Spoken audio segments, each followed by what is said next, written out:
think about it. I was transferring from a big club, Real Betis, to a big club, Tigres, and yet I gave up my career to a league that didn't even start yet. And I felt like that was part of my duty as an American player to help grow the game. It was sort of giving myself to a league that didn't start yet because I would likely convince other players to do the same. What's going on, everybody? Welcome back to Inside American Soccer for our special U.S. Men's National Team January Transfer Window Special. I'm your host, Tom Bogert, and as always, I'm joined by my friend and one of the greatest players in U.S. soccer history, a veteran of 3 World Cups, a former U.S. U20 World Cup and MLS head coach, Tab Ramos. Tab, the holidays have started, Hanukkah's already started, Christmas is coming up here. You got any big plans coming up? Yeah, big plans. One of the few years when my brother's actually in from Arizona. So I have my brother and his family here. My kids will all be here. There'll be a big Christmas this year for us. Oh, that's exciting. Do you guys host? What is that? Yeah, we're hosting. And it doesn't always work out that way with everyone being in one place at one time, but we are lucky enough to have everybody this year. Yeah. Oh, that's delightful. Yep. There's nothing more special than that. I'm lucky that my family, I still live 15 minutes from my parents, my wife's parents as well, kind of the same area. So that helps. And it's always nice to have everybody together. I am once again putting together my own pickup game on Christmas Eve morning. So soccer is always part of these holidays. Wow, I didn't know that. Okay. Yeah, you did know that, but that's okay. We'll see if you and your son are there this time. You know, who knows? I don't know if I've heard it. I knew the Thanksgiving you put something together. I didn't know that it's every holiday. The last year after doing so we do Thanksgiving and Christmas Eve. I've been doing this for honestly, like I'm 30. I've been doing this for like 12 years now, which is really awesome. To the point where now people like Easter, 4th of July, like, hey, you putting together a game? It's like, no, just Christmas and Thanksgiving for now. So we'll figure it out from there. Outside of that, on today's show, it's all things January transfer window. We are 6 months away from the World Cup. This is the last transfer window before the World Cup. The World Cup happens during a transfer window. Obviously, that will not impact the form of the players going into that. So, what's going on with all the players in the U.S. men's national team pool? Who could move? Who should or shouldn't move? All of the latest information and sourcing that I've got, we're going to give it to you here. And then we're going to go inside the locker room. We're talking about transfers. So, in Tab's incredible career, he's going to tell us about a couple of the big moves that he made. So, I'm very, very excited for that. But to get right into the transfers or the potential transfers this January, it's an interesting time. If players were going to make a move, it should have been in the summer. Making a transfer 6 months before the World Cup, where it's mid-season for most of these players, in the ones that aren't in MLS or in South America. So to move mid-season and potentially risk playing time or continuity and being comfortable and risking the idea of you're not going to land well at a team is very dangerous. So the tenor of the show is going to be about a lot of guys who aren't going to move. And that's what most of the segment's going to be, because in the summer, these are just a sample of the guys who did move. And a lot of these players really needed a move. Tim Weah, Johnny Cardoso, Gio Reyna, Mark McKenzie, Yunus Musa, Malik Tillman, Matt Turner, Patrick Agyemang. All of those players moved in the summer, so obviously they're not moving in the winter. Since then, a couple of guys have signed new contracts. Matt Freese to stay at NYCFC, Miles Robinson, FC Cincinnati, Max Arfston, Columbus Crew, Jack McGlynn, Houston Dynamo.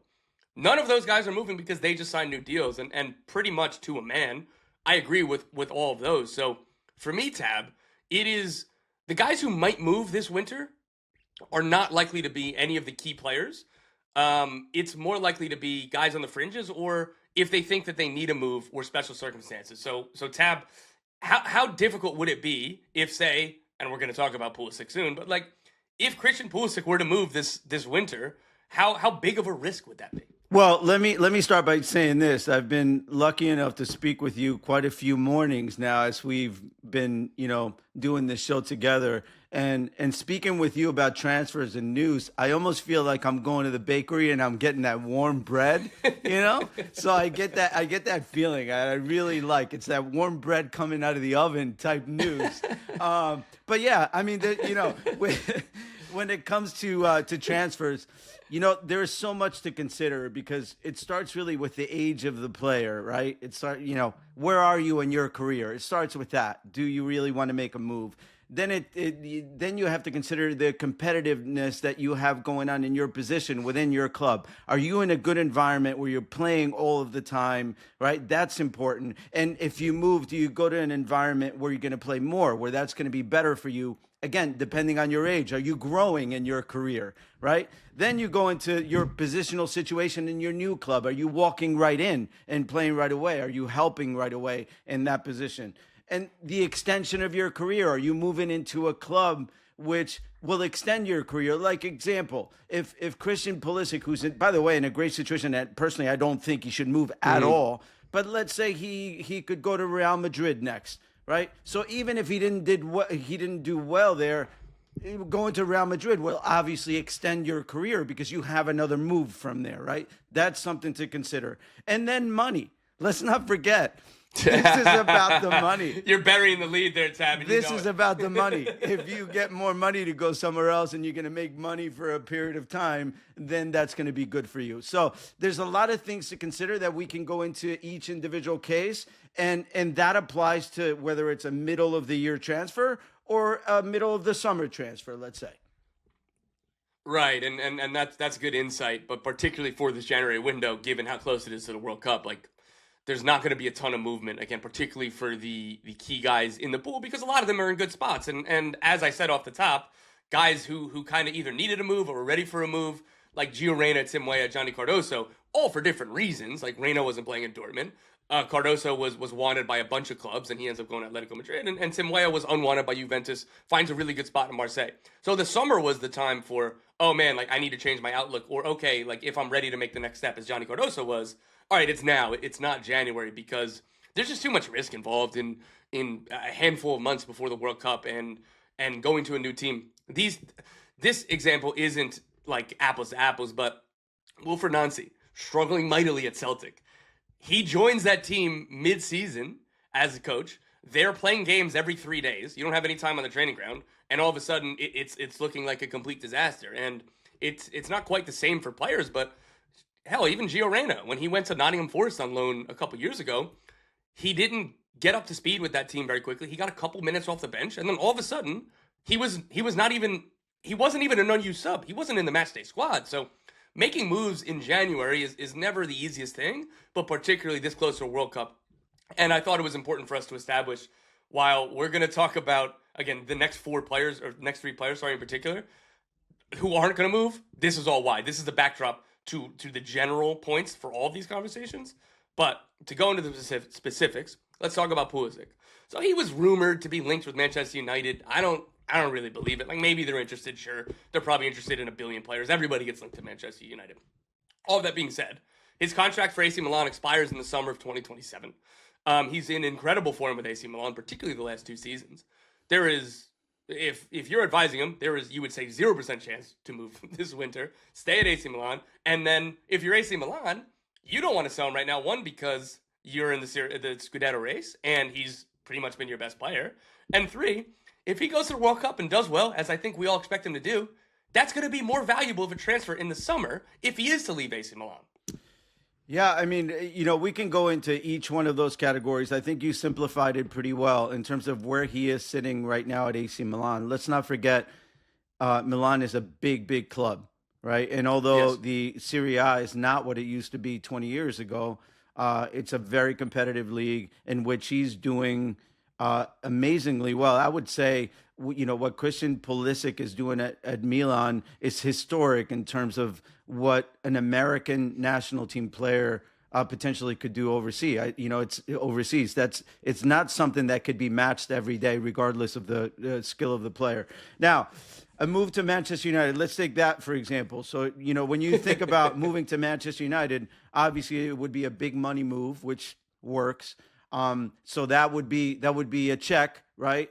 The next one would be, would it work in terms of extending your career? Is there another move after Manchester United? And that would be another check, right? Because playing at a huge club like that, you're definitely not ending your career there if things don't go well. There's somewhere else you can go. But now you got to look at, Christian Pulisic has already been in the Premier League. Not that he didn't do poorly. He didn't excel the way he is in Serie A. And because of that, I think he's at a good place. I think he's at a place where he's showing his best. And by the way, I still think he's getting better, every time you watch him play. So I think he's in a good environment, unless those two categories, the two first categories are heavily on one side. I think Christian Pulisic, like you said, the World Cup is coming up. I think he'll have a great World Cup, and at least we're hoping that he will. And I think he needs to stay where he is. I think he's at a great place right now. I agree. And honestly, let's pan it forward to the summer, after the World Cup, whatever happens. If he re-signs with AC Milan, I kind of think footballing-wise, that's the best option. But we talk about finances. A mid-table team in England at this point can outspend the top teams in Italy for the most part. And that's just kind of the reality of the TV money and the spend and everything else. So I understand the draws that might pull him back to England. I don't know if I don't really want to see him go back to the Premier League. Tab, like you said, I thought he was good at Chelsea, but he was misused. How many different positions did he play? And yes, he got injured a few times, so he was in and out of the lineup, and that didn't help his situation either. But and Chelsea is a one-off, right? If he went to Newcastle in the future, I think I'd be excited. But for me, if he's going to leave AC Milan, a club like Bayern Munich, at the moment they don't need him. They've got some wonderful world-class wingers. But hypothetically speaking, if he were to go to another big club, that's the kind of team I'd rather see him go to than say Manchester United or somebody else in England. Yeah, agreed. I mean, because we didn't discuss also the positional situation, which is what we talked about him at. He's in a good situation at AC Milan where he's playing all the time. He's playing a position he looks completely comfortable in. That, by the way, we haven't found on the national team yet, right? So he's much more comfortable playing for AC Milan than he is on the national team. And if he were to go to Manchester United, now you have all of that pressure on your shoulders, right? Now you come in as a big transfer. Now you have the responsibility of bringing Manchester United back to the Champions League and potentially to win the title, right? Because that's what Manchester United is about. They want to, every year they try. Or don't get relegated. Well, last year was close enough, right? But it would be a big responsibility. It would be week to week in terms of this guy's doing great, this guy's doing terrible. And I just don't think he needs that amount of pressure on himself at this point. Yeah, I agree. And I would look at the track record of recent big signings for Manchester United over the last genuinely decade. I don't think that we need U.S. men's national team stars at that club at the moment.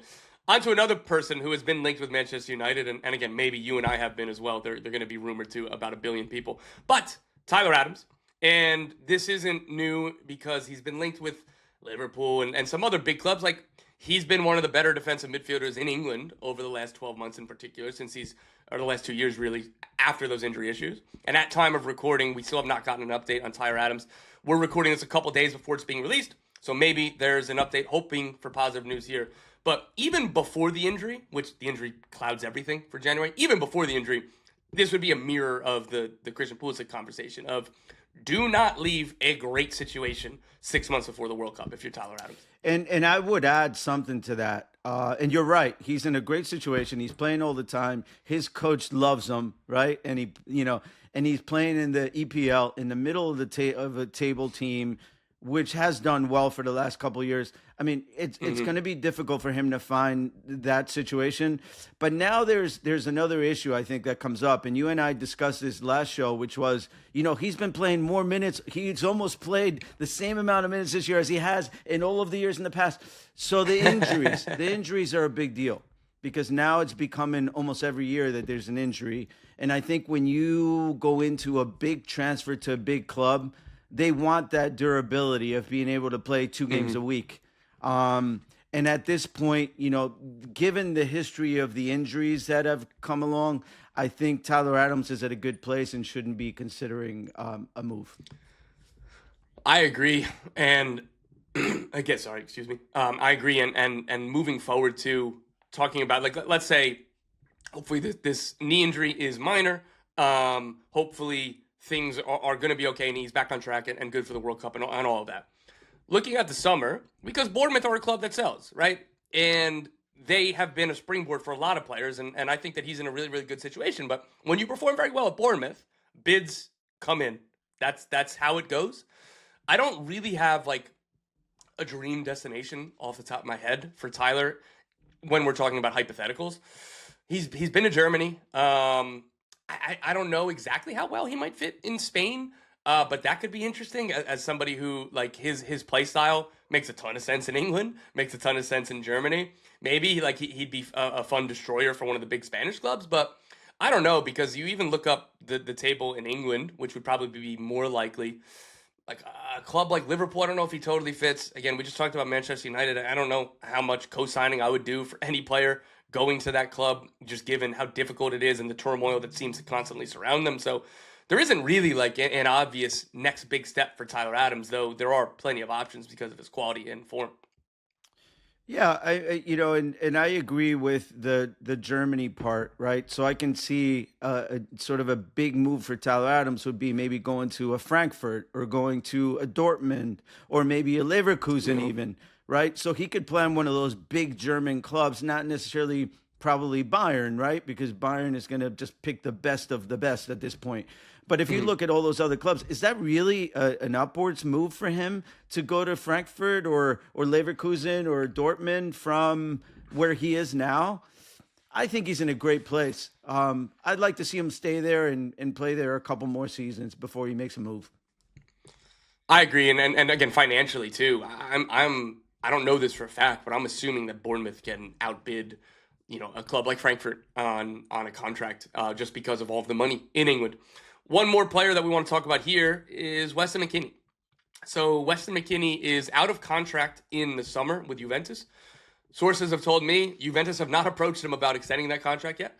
So starting January 1, he can start officially having conversations with clubs abroad about signing for free in the summer. So that is something to watch.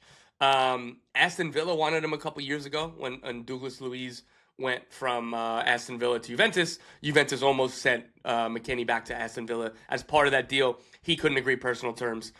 He's obviously been at Leeds. He's been in England in the past. FC Cincinnati came very, very close to signing him a couple summers ago as well. There's going to be plenty of interest in Europe. There's always going to be some interest in MLS in the summer. So Weston McKennie, again, not a guy that's going to move in the winter, but as a potential free transfer in the summer, he's going to be interesting to a lot of clubs. Yeah, and I hope he has an opportunity to go back to the EPL. I think he would do well with a middle of the table team or even an upper middle of the table team like a Crystal Palace, for example, a team that's competitive to win things. And I think because of his personality, I think it's sort of been figured out in Italy. Don't we talk about every summer going into the season, we're talking about where is McKennie going because somehow they're getting rid of him and there's no position for him, but somehow he fights through it. And he fights through it because he's that good. Weston McKennie is that good. I think he can pretty much play on every team. But it seems to me like people have figured out that Weston McKennie needs to be under constant pressure to perform at his best.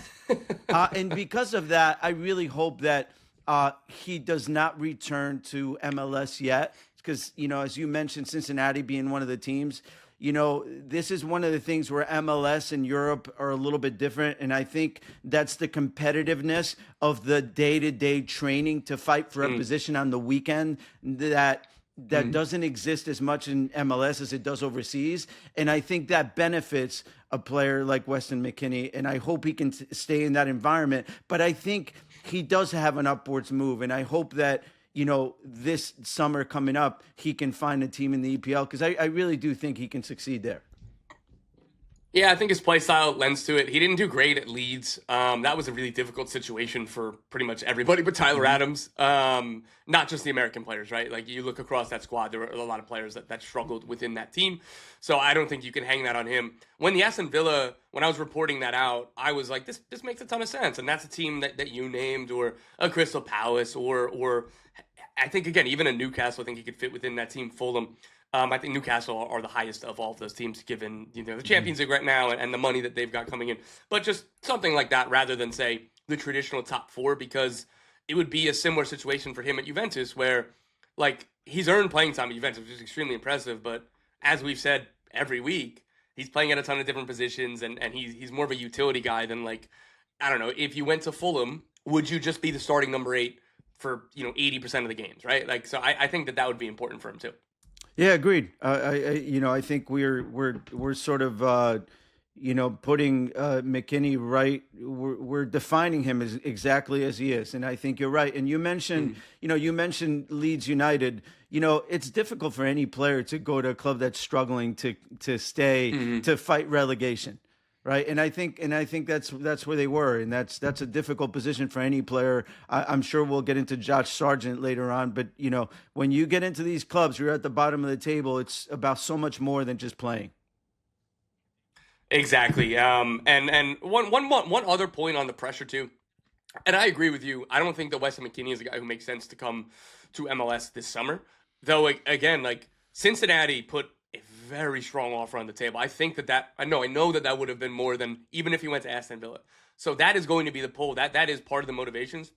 On the pressure side of things, there is something to be said of like if he comes back to MLS, like you're not fighting for a spot on the field, right? You know you're going to start unless it's a disaster. But the other responsibility is if you stink, the team isn't going to win. And I think that there's another part of the pressure while still agreeing with you that it's better for him to stay in Europe at the moment. Really quickly, a couple other guys that I would put in the don't expect them to move, though maybe there is some interest in rumors. Diego Luna, Ricardo Pepi, Brian White. Diego Luna, there's always interest in him. Think that would be a big risk for him to leave right now. And Real Salt Lake obviously don't want to lose him. They are open to selling him after the World Cup.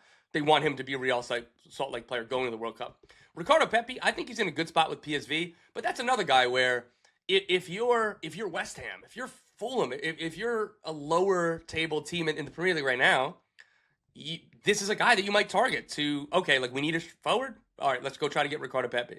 So it's not a 0% chance for him. I think I'd be surprised.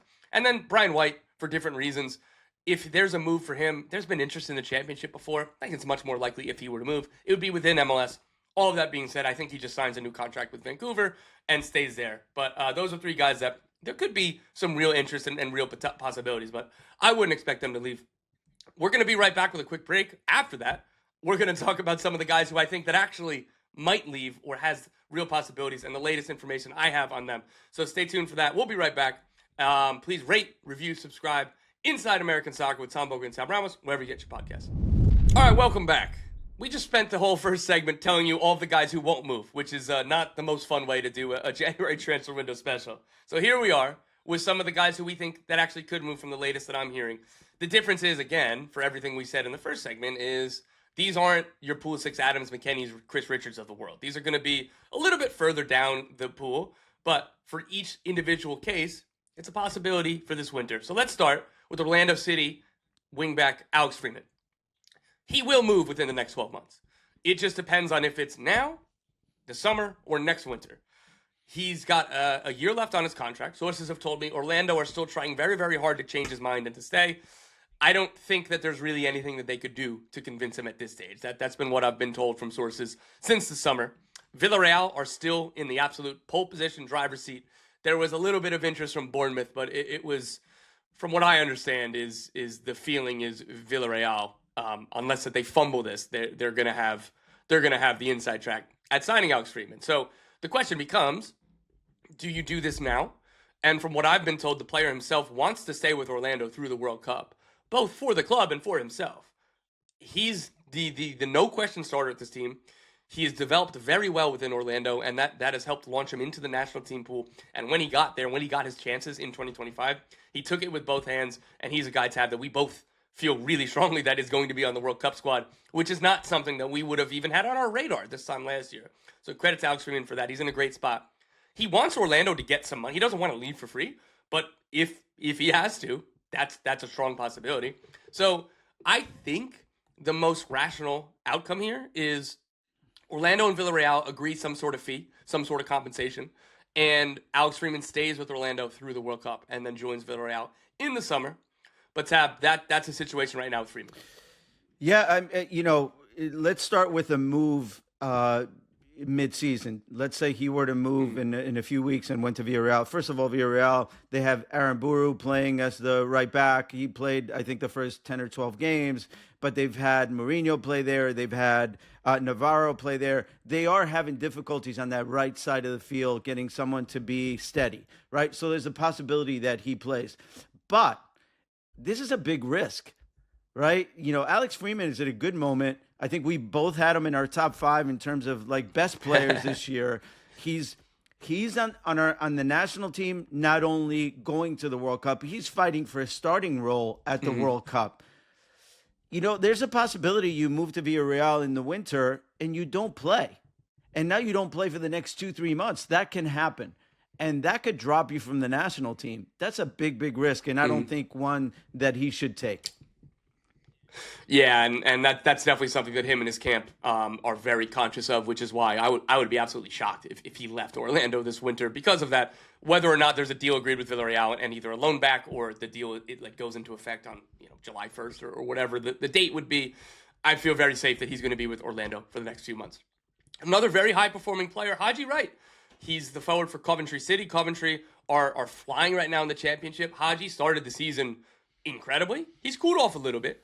But still, a guy with his goals, with his physical traits, obviously his technical ability, but if you're a West Ham and you're desperate to sign a forward, Haji Wright has to be on your list. Whether he's your first choice or 7th, right?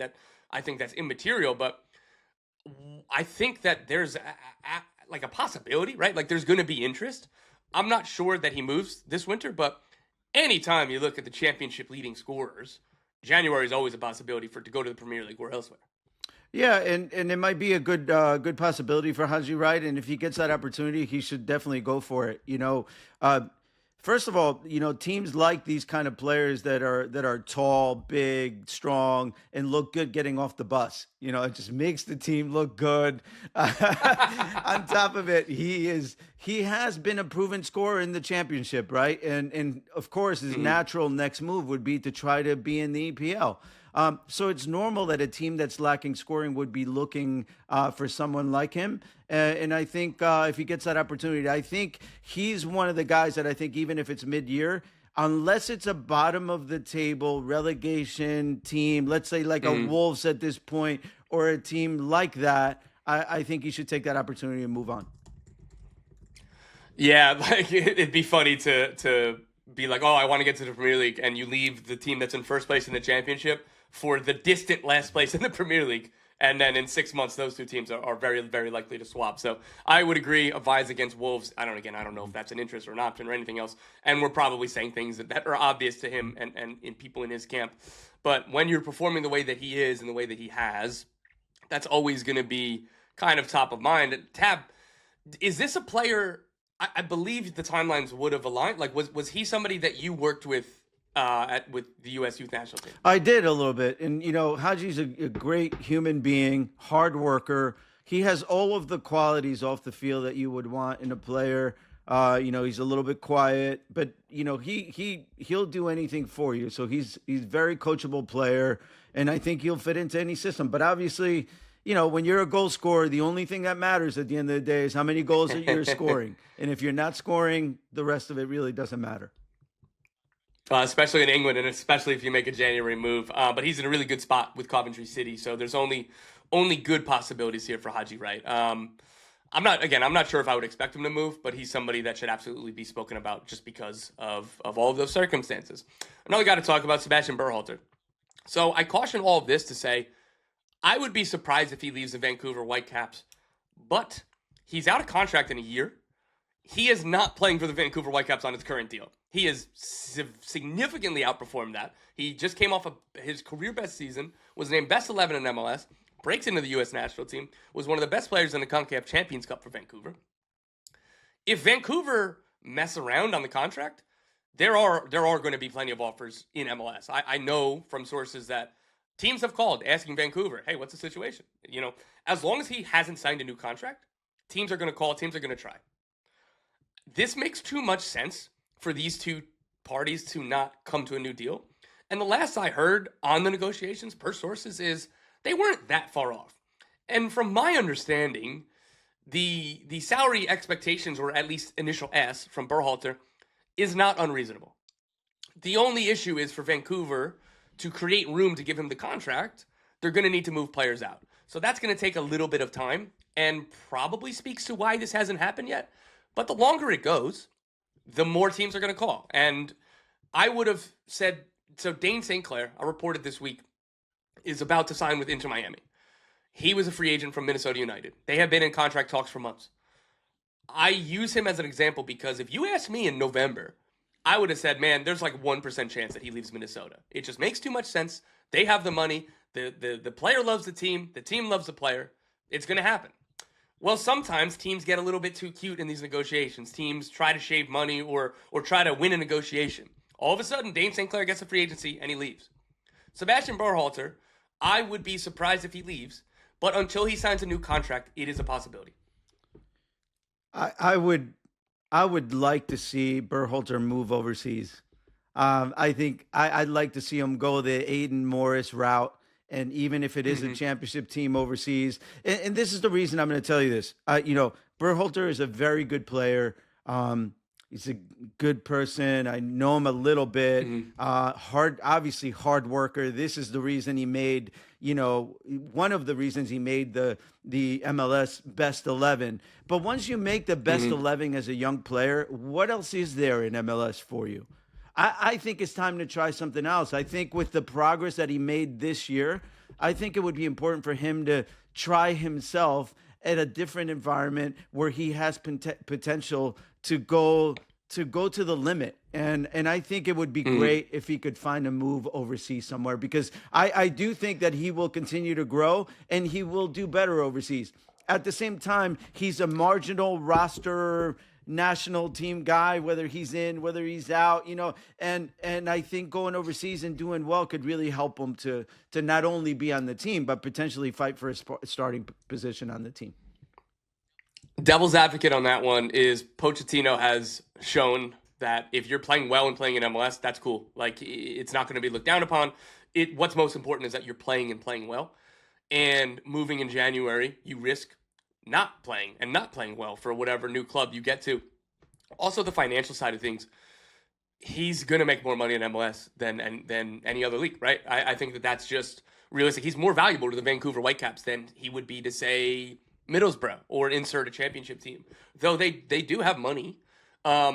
This mirrors a little bit Max Arfston. And also for the club situation. Middlesbrough really wanted Max Arfston. I don't know what they would have paid in the contract. Maybe it would have been similar to the Columbus Crew. But they liked him, but they weren't willing to pay more than like $2 or $3 million. And if you're Columbus, if you're Vancouver, what's more valuable?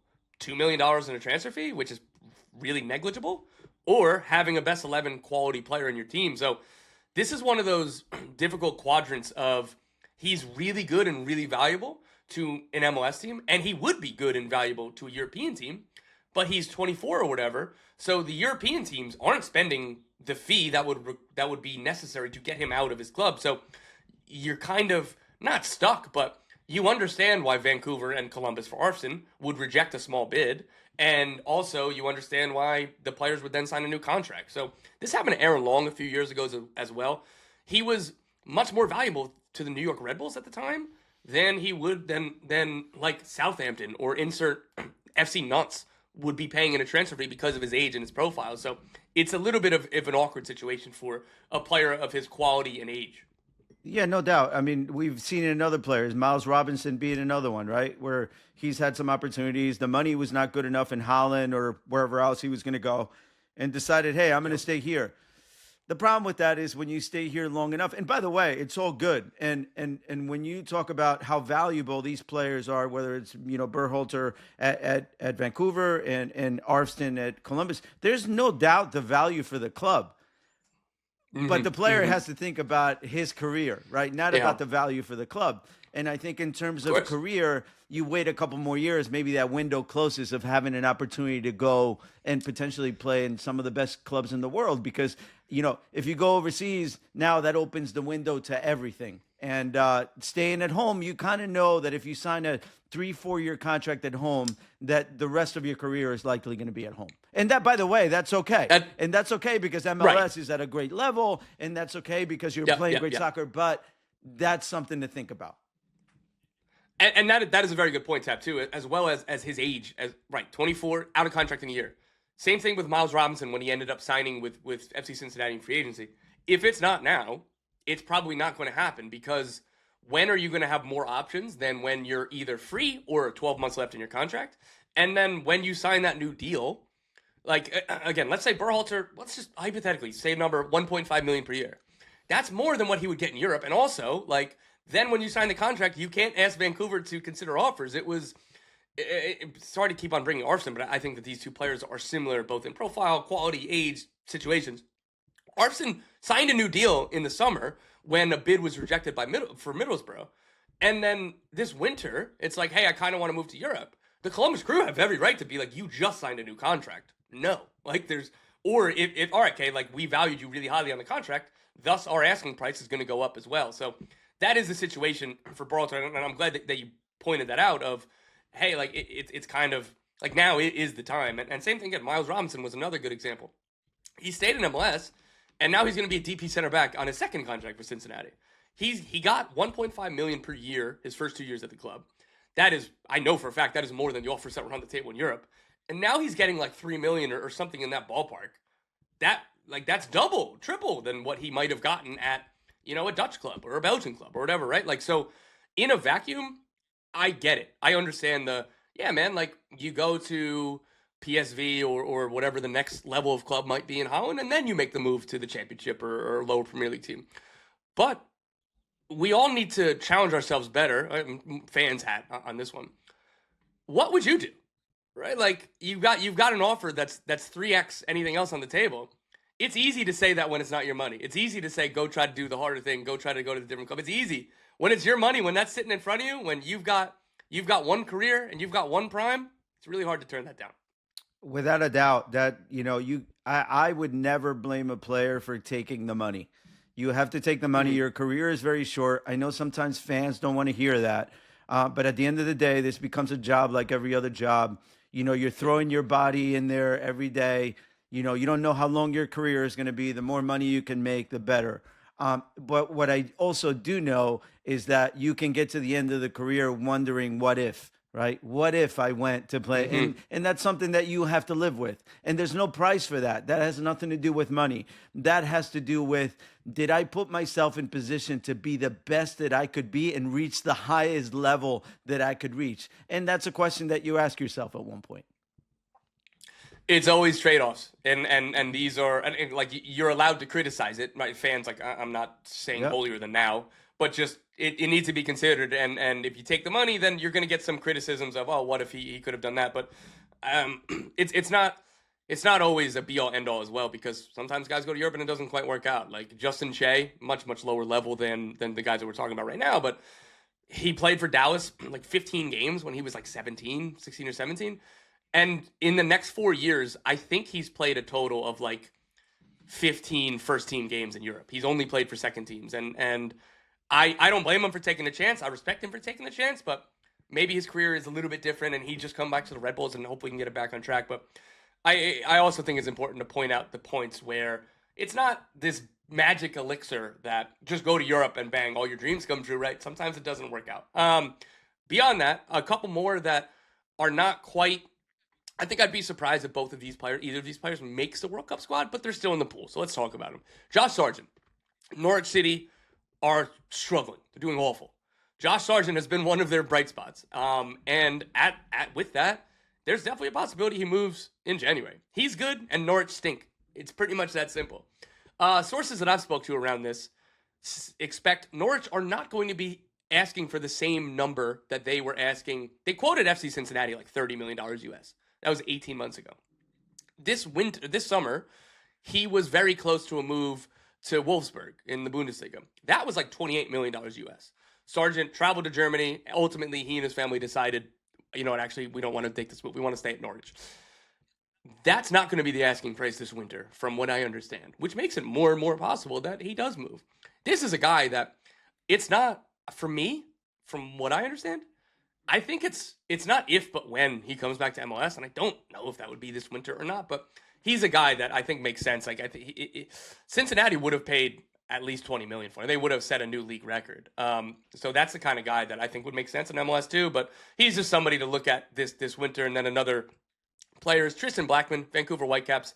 I hope that this info doesn't become stale, but in the next few days, MLS Defender of the Year, he's due a new contract because you win Defender of the Year, you ask for a new contract. That's how it goes in the world. I'm assuming he stays in Vancouver, but if a new contract doesn't come, that opens the possibility that he either moves within MLS or somewhere else. So anything to add there on Sargent or Blackman? I'll start with Blackman because I think it's a little bit of an easier one. You're Defender of the Year. You need to get Defender of the Year money. And whoever's going to give it to you, that's where you're going to go. And whether it's your club or another club. And that's what should happen with Blackman, who, by the way, I think is a great defender. I love the way he plays. I've always been a fan of the way he plays. In his intensity with the way he does things. So big fan of that. In terms of Sargent, I think I'm going to tell you a little bit of the future on Sargent. I think Sargent, I'd like to see Sargent go back to Germany, play for one of the top of the table clubs if possible. Again, I'm going to name clubs like Frankfurt. I'm going to name clubs like, like Leverkusen, one of these clubs. I hope that he can get a move like that. And then I'd love to see him finish in St. Louis. That's where I'd like to see Sargent go after that. That'd be cool. Forget Cincinnati. I'd like to see him go back to St. Louis. They like him, but ownership doesn't want to pay up for what it would cost to get him now. So maybe one time in the future. But again, a local St. Louis kid, that would be pretty cool. That's it for the big kind of transfer discussions we've got. But we're not done with the show. We're going to take a quick break. And speaking of transfers, we're going to listen to some stories from Tab about his playing career and some of those moves. We're not going to talk about, I don't think, the Brooklyn Italians, but I will take a transfer story on that if you've got it, Tab. But we'll be right back. Thank you for listening. Please rate, review, and subscribe to Inside American Soccer. Welcome back to Inside American Soccer. And for this segment, we're going to go inside the locker room. And Tab, you've made a couple of really big transfers in your career. You like to downplay things, but you had some big blockbuster moves in your day, particularly trailblazing for an American soccer player. So I'm going to give you the floor. Which of your transfers do you want to talk about first? Well, I mean, I'm going to speak about two because I think they're quite different one from the other. And I don't know that I'd call them blockbuster moves that were back in the newspaper days and black and white TV, I think. But when we qualified for the World Cup in 1990, that was the days in which with our national team, not every game we played, was an international game. Sometimes we played club teams. So I remember we played against Ajax in Washington, D.C., and after playing Ajax in Washington, D.C., I was able to get an offer from Roda from Holland to go and play in Holland. And decided not – I had the offer on the table for a 3-year contract, decided not to accept the offer because we were getting ready to go to the World Cup. And I decided to wait it out until after the World Cup. So right after the World Cup, makes sense. I received an offer from Spain to go play in second division in Spain with a small club, Figueres. But it was a time for me to make a decision. Do I go into first division in Holland or do I go into second division in Spain? And I thought for my style of play and my goals, which one of my goals was to play in La Liga, I thought that going to Spain on a 1-year contract, taking a chance there was a better move for me. So it was a big chance I took at the time, turning down a 3-year contract for a 1-year contract. Yeah. But that's what I decided to do. That's what was good for me at the time. So, sometimes you have to make those decisions. And again, I'll go back to what I said at the beginning of the show, which is about sometimes considering your age, considering position, considering the coach you're going to have, style of play of the team you're going to go into. Those are all considerations. And because of that, I decided to go to Spain. The second one I will talk about is the middle of this. Yeah, go ahead. I was going to say, what was it like when you arrived in Spain? What was the reaction, I guess, from the locker room? Because particularly in those days, like there's still some anti-American, like, oh, if he's American, he can't play. Were you really playing up your Uruguayan heritage when you got in the locker room, or what was that like being received from your team? Yeah, it was unusual. It was unusual, obviously, to sign an American player. So, later on in that season, whenever I played well, they would say the Uruguayan player. And if I had a bad game, they would say the American. That's sort of how that worked, I couldn't help but read that every time. Like every great game I was from Uruguay, every bad game I was the American player. Yeah. But in the locker room, listen, as soon as I got to Spain, the coach that I had automatically just brought me into a room and said, this is where you're going to play. You need to do this. Can you do it? If you can't do it, I'll find somebody else who can do it. That's as quickly as that went. And I said, Coach, yeah, I can do what you need.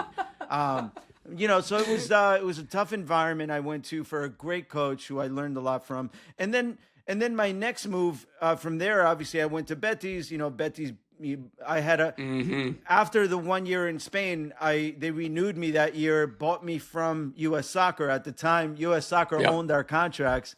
Although we owned 80%, the players owned 80% of the transfer. US Soccer owned 20%. So you got 80% of the fee? I got 80% of the transfer fee. That's awesome. So that was pretty good at the time. And then once that happened, they signed me to a new 4-year contract at Figueres. But after my second year, Betis came in and bought me, and I went to Seville, which obviously that's a huge club in Spain. Mm-hmm. But I wanted to talk about the middle of the season transfer because, I started at Betis, played a year and a half. Played the first 2 years, and then we went to World Cup '94. And in World Cup '94, I had the skull injury. Yeah. So because my skull was broken, I was out for about 4.5 months. And as I recovered, my team, we were in La Liga at this point in First Division. And so December of that year, I went and talked to the coach and said, Coach, I see, you've made your roster. Betis, we were already in the top 5 in La Liga at the time. So he had his roster set. Wow. So it was a time, the reason I'm saying this is because it was a time for me to make a decision.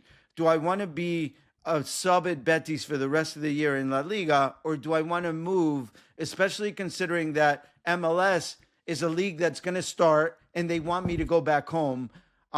So I received 2 offers. One to go to Neuchâtel in Switzerland, and the other one was to go to Tigres in Mexico. And at the time, we thought, okay, if I'm going to go back to play in MLS, it's probably better for me to be closer to home. So I decided to go to Tigres middle of the season. And by the way, it ended up being a great move because Tigres is a great club, and I truly enjoyed playing there. But this is one of the downsides of moving mid-season. So I went to Tigres, obviously, because I was coming from Betis. I started every game, right? I had to earn it, but I started every game, of course. Yeah. But here's the situation. The coach that brought me in, a Brazilian coach, got fired before we even played one game, before I played one game there. So as soon as I got to Mexico, that coach got fired. They brought in a new coach. And by the end of that season, that coach also got fired. So by that summer, I already had 2 coaches at Tigres and had to go into our third coach, which was Manuel Vucetic, who's a great coach, and I played my whole other 2 years with him there. But these are the dangers of moving mid-season, that you're inevitably moving into a bad situation when this happens. And that situation could go from bad to worse. In my case, it went from bad to worse. But since I did well, I was able to stay with the club and things got better. But that's the danger of moving mid-season. What were the pressures? Again, Tigres, I know that there's a ton of pressure all of the time, always. But in the 90s, what was it like signing for that club, debuting for that club, and again, with all the turmoil of playing for 3 coaches in 9 months? Well, the good part is I was coming from a big club with big fans. Betis is considered likely the 4th biggest club in Spain in terms of fans. Like everywhere you go, the fans travel. At home, you come out for warm-ups. Even in second division, you come out for warm-ups. There's 35,000 people already in the stands. It's a big, big club. And so going to Tigres, which, by the way, is similar in that respect. The Tigres is always packed. The stadium is, you have 48,000, but they're there at every game. And so it wasn't new for me. I adapted to that quite quickly. That's fantastic. And again, this timeline too, and you kind of noted it a little bit about MLS and they wanted you to come back. You were the first player to sign to Major League Soccer.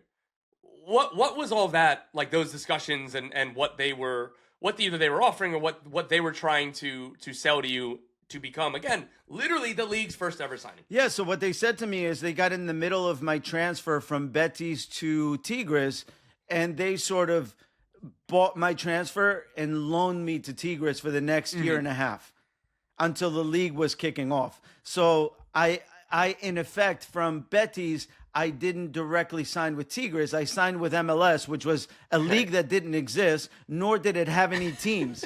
So I was now owned by a league that didn't exist, and I was loaned by a league to Tigres, so that then I could come back and play for what I was hoping would be a New York team or a Washington, D.C. team, which is what I told the league I wanted to do, which had no names. There was no names to the team. Yeah. Well, again, as the first ever signing, I think that you were in a position to call your shots there. So I'm glad that worked out. But like, so how important was it for you to like, again, we've in this segment alone, we've talked about as you're preparing for a World Cup, you're playing for the Brooklyn Italians, or even 10 minutes ago, you were like, yeah, well, the contract was owned by U.S. Soccer because there wasn't a league, and I was waiting to go to Europe to figure out what I wanted to do. Yeah. As somebody who was trailblazing and doing all of that, how important was it for you to be like, all right, I'm going to come back and be the face of this new league to help make sure it succeeds? Well, Tom, I have to say, and some of the players from my generation, in particular the ones that started earlier, like at the 90 World Cup, because 94 was already a little bit different. But it's a generation of players who have been for a long time living a life of selling the game, and we knew how important it was for us to continue to grow the game. And I think that was an effort to be made, because think about it. I was transferring from a big club, Real Betis, to a big club, Tigres, and yet I gave up my career to a league that didn't even start yet. And I felt like that was part of my duty as an American player to help grow the game. It was sort of giving myself to a league that didn't start yet, because I would likely convince other players to do the same. That's fantastic. And how much of the selling the game were you having to do in those couple of years? And MLS, by the way, like, the idea was for it to start in 95, and then it didn't, which then you stayed at Tigres for another year. That's a lot. That's really difficult for a player, particularly in your case, where you're coming as one of the, if not the marquee signing. And okay, these are all of our promises. And okay, well, the first promise of when does the league start is already being broken. So, like, what was those kind of 2 years like? Well, we were used to disappointment. Don't forget, Tom, when I graduated high school out of St. Benedict's, I got drafted in the NASL draft by the New York Cosmos. So I was like, oh my God, this is the league was still going on. Yeah. So and the league folded 6 months later after I got drafted. So there you go. So that's sort of what we were used to at the time. Oh man! Hey, speaking of high school to draft to college, your NC State made it to the College Cup last week. So that's were you following that closely? I was following a little bit. I didn't get an opportunity to watch the final, but I did follow a little bit. I can tell you this: there was a point this year, which was about a month ago, when NC State was ranked number 1 in the country, and St. Benedict's was number 1 in the country high school. So I had both my high school and my college be number 1 for the period of 1 week at the same time. Yeah, and Benedict's ended up winning the state title, undefeated season, all of that. That's some good pedigree there, Pete.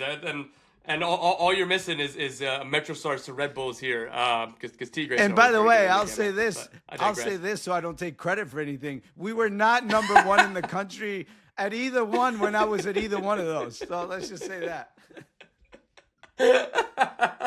I thoroughly encourage you guys, if you're listening, to Google and look up Tab Ramos's goals record at Benedict's and NC State. It is it's video game numbers, and this is it's a piece of trivia that I'll never forget. I think I still hold that record. I don't think it's been broken yet, the high school record. It's unbelievable. Like, the first time I read it, I was like, this is like somebody's like messing with me, right? I was like, how is it physically possible to score 40 goals a season essentially for 4 years? It's ridiculous. So different times. Different times. Hey man, they're still pretty good right now, and that's untouchable. I could ask about a billion follow-ups, but I'm gonna let you go here. It's Chris. So the listeners, let's let everybody get back to their families, or if you're avoiding your families, then go to the next podcast. But please listen, rate, review, subscribe to Inside American Soccer with Tom Bogan and Tab Ramos. This was a wonderful episode, Tab. Happy holidays. I'll talk to you again very, very soon.